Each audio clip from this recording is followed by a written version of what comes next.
So we're going to practice our completing the square day 2. Today our focus is going to be what if a isn't 1, and what if our middle term happens to be odd, so when we divide it by 2 we end up with fractions. So completing the square, you do not want to really use decimals. You want to stick to fractions as much as you possibly can. It makes your life a lot easier. So start off with 1, just kind of remember how do we do the completing the square. So a is already 1, we're good to go. So when a is 1, we're going to take our middle term and take half of it. So half of 14 is 7. We square that number and we get 49. We add 49 to both sides.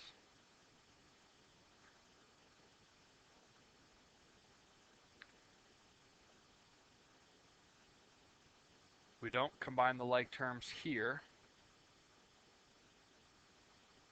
because we want this to be our perfect square trinomial. So we have a y plus 49 equals x plus 7 quantity squared minus 3. We know that this 7 comes from the number that we have right there. We subtract both sides from a negative 49. Y equals x plus 7 quantity squared, and we get negative 52. We have this step right here, so we can graph it. If we want to solve it, we can set y to be any number that we want it to be. In this case, we want it to be 0. When we look at word problems later, we will talk about why certain terms get, why we use different numbers instead of 0. I'm going to add 52 to both sides. That gives us 52 equals, getting ahead of myself, x plus 7 quantity squared. We square root both sides. So we get positive or negative square root of 52 is equal to x plus 7. Subtract 7. So our answer is currently negative 7 plus or minus the square root of 52 equal to x. Now we're going to check to see if this 52 is simplifiable. So 4, 9, 16, 25, 36, 49. After that doesn't work. 49 doesn't even work. 36 doesn't work. 25 doesn't work. Pretty sure 16 doesn't work because 16 goes into 48. 9 doesn't work. The only one I'm not 100% sure on is 4. 4 goes into 5 once. Carry over the 1, 13. It does, so we can simplify this one. So we have negative 7 plus or minus the square root of 4 times 13. We take the square root of the 4, so we get negative 7 plus or minus 2. Square root 13 equals x. So what if a isn't 1? So the first thing I'm going to do is get this to equal 0. I could divide right now by 10, but that's not divisible by 10, that's not divisible by 10, so I want to see if I can get everything to be divisible by 10. So by adding 3 to both sides, it gives me 10b squared plus 20b minus 80 equal to 0. It's going to make my life a whole lot easier here because everybody's going to get divided by 10. b squared plus 2b minus 8 equals 0. Everybody got divided by 10. A is now 1. We're good to go. So half of my middle term is 1. 1 squared is 1. So I'm going to add 1 to both sides. So I have b squared plus 2b plus 1 minus 8 equals 1.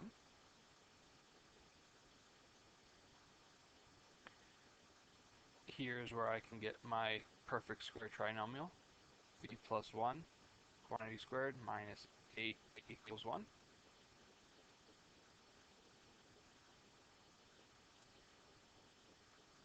Add 8 gives me b plus 1 quantity squared equals 9. Square root. So b plus 1 equals positive or negative 3. So when I subtract 1, I'm going to have my two answers. I'm going to have negative 1 plus 3, and I'm going to have negative 1 minus 3. So my two answers are 2 and negative 4. All that means was this was factorable from the beginning. Okay, let's try another one. Once again, I'm going to add 10 to both sides. 3p squared minus 18p minus 33 equals 0. Everybody's going to get divided by 3. Luckily, again, this one, everybody is divisible by 3, making our life easier. Half of my middle term is negative 3. Negative 3 squared is 9. So I get p squared minus 6p plus 9 minus 11 equals 9.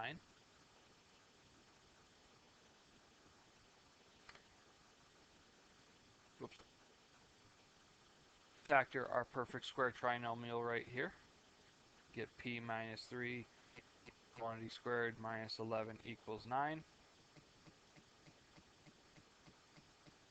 Add 11 gives us p minus 3 quantity squared equals 20. Square root. P minus 3 is equal to the square root of 20. Of course, that has to be positive or negative. Add the 3. 3 plus or minus the square root of 20. Now we're going to check to see if this is simplifiable. 3 plus or minus, it is. It's 4 times 5. So we're going to have 4 times 5.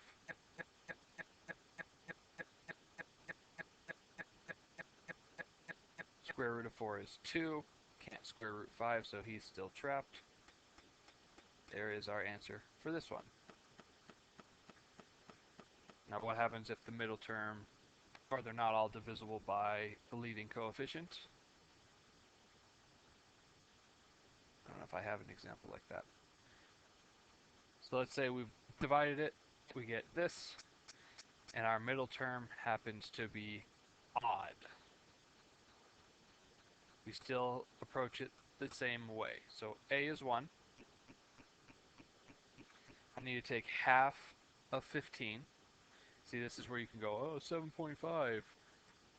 I wouldn't. So half of 15 is negative 15 over 2.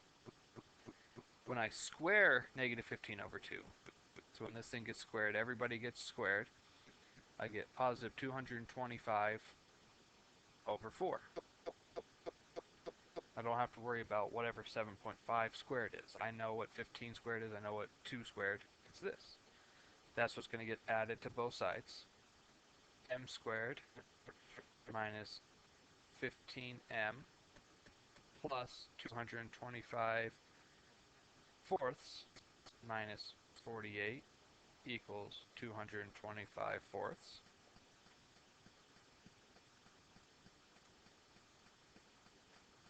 We can factor this perfect trinomial here. It is m minus 15 halves. Again, whatever number we have right here is a number that goes right there. Minus 48 equals 225 over 4.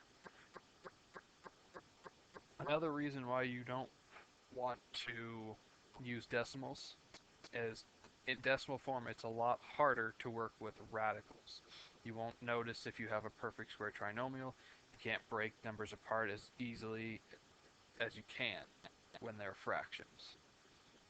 So we do have to add 48, which does mean I have to get common denominators. So I need this to be over 4, which means I need to take 48 times 4. Not 100% sure what that is. 192. So I'm going to add 192 over 4 to this side. That gives us m minus 15 over 2 squared is equal to 225 plus 192. It's 417 over 4. We're going to square root both sides. Again, why you always work with fractions is if you have this as a decimal, you still would have to simplify this decimal, which you can't do as easily with this. So when we square root, that leaves us m minus 15 halves is equal to, well, our square roots are allowed, so if I'm going to square root a fraction, it's the same as square rooting the top and square rooting the bottom. So I have the square root of 417 over 2. And since we square rooted, this is a plus or minus. Pretty sure 417 cannot be simplified, so it's going to stay like that. I'm going to add 15 halves to both sides. Now what you should notice is they both have common denominators as of right now. So I get m is equal to 15 over 2 plus or minus the square root of 417 over 2. Because both of these are over 2, we can simplify by putting the two things on the top and just saying over 2. And now it looks a lot like an answer we got when we did the quadratic formula. We'll try another one with an odd number in the middle. So we have -5. So half of -5 is -5 halves. Squared gives us 25 fourths. So we take m squared minus 5m plus 25 fourths minus 50 equals 25 fourths. We can factor our perfect square trinomial right here. Gives us m minus 5 over 2 quantity squared. I'm going to convert this into a fraction over 4, so that's 200 over 4 equals 25 over 4. I add 200 fourths to both sides. M minus 5 halves quantity squared is equal to 225 fourths. Square root.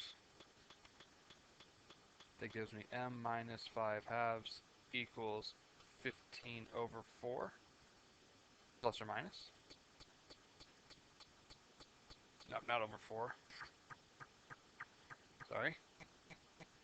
Over 2, because the square root of 225 is 15, square root of 4 is 2.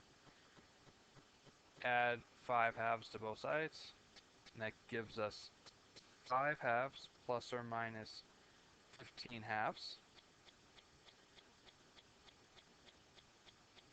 So what that says is 5 plus or minus 15 over 2.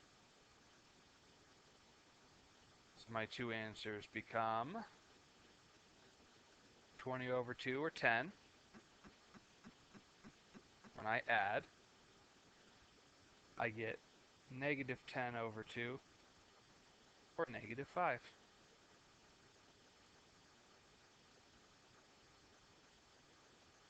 We are going to look at, on day 3, a lot more of these fractions, where they're a little bit crazier, and we'll talk about how we practice all of those.